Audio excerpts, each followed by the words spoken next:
simple fondant shapes is a great way to get started with basic modeling. I'm going to show you one of the foundations of modeling, which is making a ball. And then I'm going to show you how to make a simple fondant flower. To do a ball, it's really simple. I'm just going to take a small amount of fondant and place it in my hand. And then I'm just going to use my index finger to roll it around.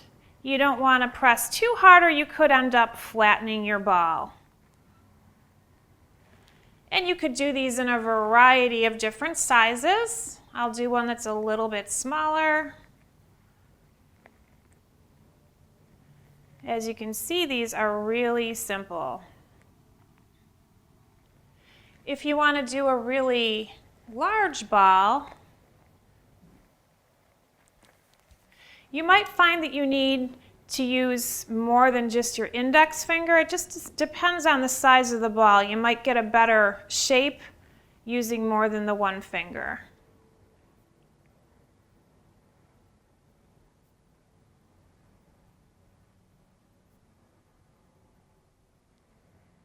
So I already have some balls made. I'm going to show you how we can attach them to our fondant covered cookie.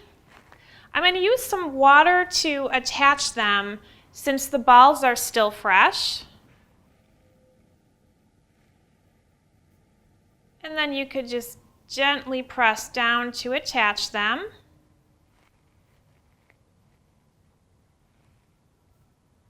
You don't need a lot of water when you're working with such tiny ones.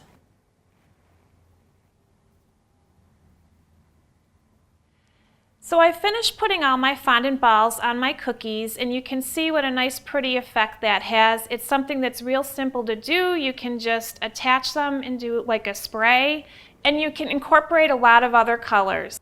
Now that you know how to make a fondant ball, we're going to build on that, and I'm going to show you how to make a flower. To start our flower, we're going to start with 5 medium-sized balls. There's really no right size. You just want to make sure that all 5 of them are going to be uniform. I'm making it a little bit bigger here just so you can see the technique.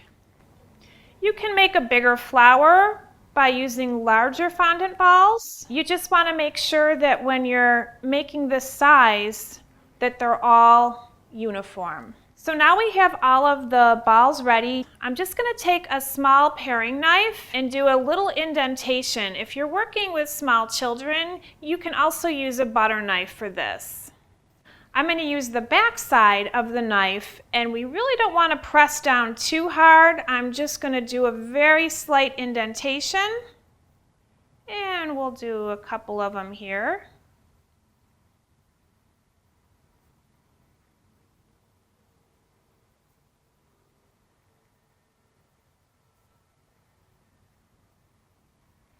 Okay, now we're ready to add our center.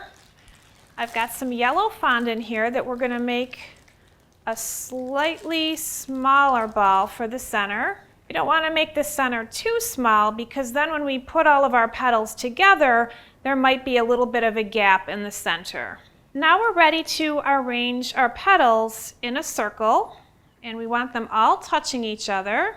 Once we get them all together, we can arrange them better. And then we're going to add our yellow center. In case they have started to dry a little bit, you can add a little bit of water with your decorating brush to attach them. And there we have our flower. So I have some flowers here that I've already made. I'm going to show you how we can add them to our buttercream cake. Because this was freshly iced, I can just go ahead and add my flowers, and they're still going to stick to the cake. If your buttercream has already set, you might need a little help getting these to attach, in which case you could take some edible glue or piping gel, put it on the back of the flower, and that's going to help it stick. So here's a couple of examples of how you can use the fondant ball technique. You can see we've got 2 very different looks here. This looks very elegant. We've done it with all one color.